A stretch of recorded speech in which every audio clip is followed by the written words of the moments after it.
ថ្ងៃសៅរ៍ថ្ងៃអាទិត្យអត់រៀនអត់ធ្វើការ100%ច្បាស់ណាស់ដឹងទៅទៅទីហើយអត់ចេះនៅបន្ទប់ទេរាល់ថ្ងៃបន់ឲ្យដល់ទៅថ្ងៃសៅរ៍ថ្ងៃអាទិត្យទេហាងទៅផ្ទះប៉ុន្តែពេលដល់ទៅផ្ទះហ្នឹងគឺអត់ទៅទេដល់បុលរហូតមកប៉ុន្តែចេះចិត្តហ្នឹងចេះចង់ទៅផ្ទះអត់យល់ពីខ្លួនឯងដែររាល់ថ្ងៃ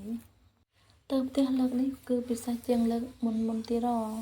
បើបងប្អូនចង់ដឹងថាពិសេសបែបណាសូមតាមដានវីដេអូនេះឲ្យចប់ទៅដឹងថាពិសេសបែបណាហើយចាជំរាបសួរពុកម៉ែបងប្អូនទាំងអស់គ្នាដោយបងប្អូនដឹងស្រាប់ហើយថាខែនេះគឺជាខែវស្សាធម្មតាទេតែខែវស្សាគឺមានភ្លៀងធ្លាក់ជោគចំច្រើនចឹងឯងភ្លៀងធ្លាក់ជោគចំច្រើនចឹងផ្សិតគឺចាប់ផ្ដើមដោះហើយជាផ្សេងដូចជានៅតាមតំបន់ព្រៃភ្នំអីចឹងគឺចាប់ផ្ដើមដោះបដាហើយដូចជាផ្សិតរៀងផ្សិតអីចឹងទៅនៅម្ដុំផ្ទះខ្ញុំអត់មានផ្សិតរៀងអីដោះទេដោយសារអត់មានព្រៃទោះបីជាអត់មានផ្សិតរៀងដោះក៏ពិតមែនប៉ុន្តែក៏នៅមានផ្សិតកញ្ជោដោះដែរចាសម្រាប់ផ្សិតកញ្ជោវិញដោះមួយឆ្នាំតែម្ដងទេដោះនៅរដូវខែដែលមានទឹកភ្លៀងណាផ្សិតកញ្ជោមិនមែនឲ្យតែមានទឹកភ្លៀងគឺដោះអត់ទេបងប្អូនដល់អាស្រ័យលើឆ្នាំខ្លះក៏មានដោះឆ្នាំខ្លះក៏អត់ចឹងទៅតែបើនៅម្ដុំផ្ទះខ្ញុំវិញ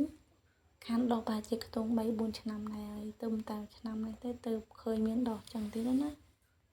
សំខាន់ឆ្នាំនេះដោះមិនមែនដោះផ្សិតកញ្ជោធម្មតាទេគឺដោះផ្សិតកញ្ជោផងហ្មងចាបងប្អូន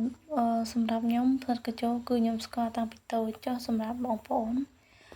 បងមានស្គាល់ផ្សិតកញ្ជោអត់ប៉ុន្តែខ្ញុំជឿថាមានបងប្អូនខ្លះគាត់ស្គាល់ហើយបងប្អូនខ្លះទៀតក៏គាត់អត់ស្គាល់ចឹងទៅណាចឹងថ្ងៃនេះបានផ្សិតកញ្ជោរៀងច្រើនដែរប្រហែលជាខ្ទង់1គីឡូទៅ2គីឡូដែរចឹងបើបានផ្សិតកញ្ជោហើយនៅចាំយូរអីទៀតធ្វើ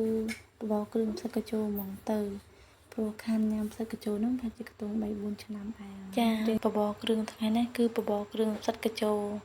ហើយគ្រឿងផ្សំគោលរបស់យើងគឺផ្សិតកញ្ជោនឹងឯងសម្រាប់ផ្សិតខ្ញុំយកផ្សិតទៅចិតជើងឲ្យអស់ដីហើយយកទៅលាងទឹកឲ្យស្អាតជើងដីឲ្យអស់បន្ទាប់មកបានខ្ញុំស្រោចទឹកក្តៅមកទឹកចេញ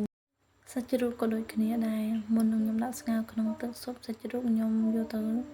ស្រោចទឹកចោលមកទឹក2ទឹកហើយបានដាក់ស្ងោរក្នុងទឹកស៊ុបគ្នា3ទៅ4នាក់ទេតែអង្គដាក់ដល់តែ1កំប៉ុងកន្លះនោះព្រោះមានចៅអញ្ចឹងធ្វើនេះធ្វើតម្រូវចៅព្រោះចៅច្រើនតែជាខ្ទង់6-7ក្បាលដែរអញ្ចឹងសម្រាប់គ្រួសារខ្ញុំពេលធ្វើបបរអីចឹងចូលចិត្តឆាអង្គនៅពេលដែលយើងឆាអង្គទៅអង្គយើងឡើងឈ្ងុយហើយយើងចាក់ចូលក្នុងទឹកស៊ុបក៏វាឈ្ងុយដែរហើយមួយទៀតអង្គយើងអត់ឆាប់រលួយទេអត់ងាយរលួយទេហើយសំខាន់បបរយើងឡើងឈ្ងុយហើយឆ្ងាញ់មានជាតិហ្មងអញ្ចឹងសម្រាប់ខ្ញុំឲ្យ10លើ10ហ្មងសំខាន់បបរឈ្ងុយហើយមានជាតិផ្អែមហ្នឹងមិនមែនផ្អែមដាក់ស្ករណាផ្អែមចេញពីផ្សិតមកហ្មងផ្សិតកញ្ជោយើងរៀងច្រើនដែរផ្អែមបែបធម្មជាតិផ្អែមឡមរវល់តែនិយាយរឿងខាងក្រៅច្រើនពេកឥឡូវបបរយើងឆ្អិនហើយមើលសម្រស់គេពេលឆ្អិនឡើងតំណងហ្មងសំខាន់ផ្សិតកញ្ជោនឹងវាចាប់ជាតិជាមួយនឹងទឹកស៊ុបបបរគឺចាប់ជាតិគ្នាល្អហ្មងឲ្យអួយហ្មងរសជាតិគេអេមហ្មងបបរគ្រឿងផ្សិតកញ្ជោថ្ងៃនេះចេញជាលទ្ធផលហើយចាមើលសម្រស់គេឡើងតំណងឃើញហើយឃ្លានចង់ញ៉ាំទៀតដែរកំពុងតែវាយអូវ៉ាហើយរសជាតិគេក៏មិនណយដែរចឹងវីដេអូខ្ញុំមានតែប៉ុណ្្នឹងទេជាចុងក្រោយក៏សូមខន្តីអភ័យទោសពីសំណាក់ពុកម៉ែបងប្អូន